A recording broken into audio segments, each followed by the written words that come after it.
দেখতে অনেকটা ইলিশের মতো হলেও সামুদ্রিক এই মাছটির নাম সার্ডিন। আর এই সুযোগকে কাজে লাগিয়ে সার্ডিনকে ইলিশ হিসেবে বিক্রি করছে একদল অসাধু ব্যবসায়ী। ফলে উচ্চ মূল্যের ইলিশ কিনে অনেকে কপটতার শিকার হচ্ছেন। তবে জাদুকরি কিছু কৌশলের মাধ্যমে খুব সহজেই আসল ইলিশকে চিনতে পারা যায়। আমাদের আজকের এই আয়োজনে এই ব্যাপারটি নিয়ে বিস্তারিত আলোচনা করা হবে, তাই ভিডিওটি শেষ পর্যন্ত দেখতে থাকুন।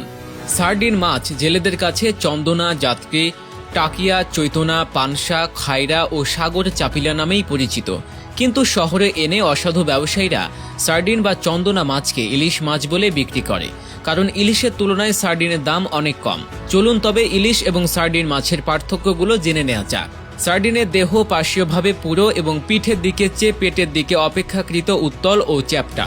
অন্যদিকে ইলিশের দেহ পার্শ্বীয়ভাবে পুরো পিঠের ও পেটের দিকে প্রায় সমতলভাবে উত্তল। আবার সার্ডিন বা চন্দনা ইলিশের দেহের দৈর্ঘ্য 7 সেন্টিমিটার থেকে 20 সেন্টিমিটার পর্যন্ত হয়ে থাকে, তবে ইলিশের ক্ষেত্রে এটি বেশ বড়, সাধারণত তা 75 সেন্টিমিটার পর্যন্ত হয়ে থাকে।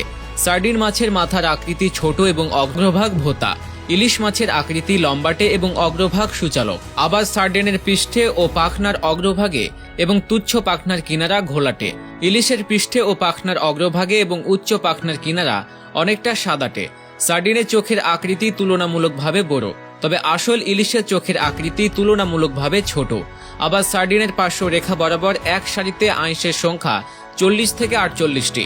ইলিশের ক্ষেত্রে সংখ্যাটি আরও বেশি হয়ে থাকে। সার্ডিন আর ইলিশের পার্থক্য ধরতে পারলেও অনেকে আবার টাটকা ইলিশ চিনতেই পারেন না। মৎস্য বিশেষজ্ঞরা টাটকা ইলিশ মাছ চেনার বিভিন্ন উপায় জানিয়েছেন। তাদের মতে নদীর মাছের আলাদা রূপ থাকে, বিশেষত পদ্মা ও মেঘনার ইলিশ একটু বেশি উজ্জ্বল হয়ে থাকে। সাগর থেকে আসা ইলিশের থেকে স্বাদ ও আকার সবকিছুতে পরিবর্তন লক্ষ্য করা যায়। সেই হিসেবে নদীর ইলিশ সমুদ্রের ইলিশের চেয়ে চকচকে বেশি হয়, সে সাথে এদের গায়ের রং অধিক রূপালী হবে। সাগরের ইলিশ তুলনামূলকভাবে কম উজ্জ্বল হয়। বলা হয় ইলিশের গায়ের রং যত বেশি উজ্জ্বল হবে মাছ তত বেশি সুস্বাদু হবে, সেই সাথে এদের টাটকা হওয়ার সম্ভাবনাও বেশি থাকবে। ইলিশ মাছ টাটকা কিনা বুঝতে হলে নিজের হাত দিয়ে ধরে দেখার কোনো বিকল্প হতেই পারে না। যদি মাছ হাতে নেয়ার পর মনে হয় এটি তুলনামূলকভাবে শক্ত, তাহলে বুঝে নিতে হবে মাছটি তাজা।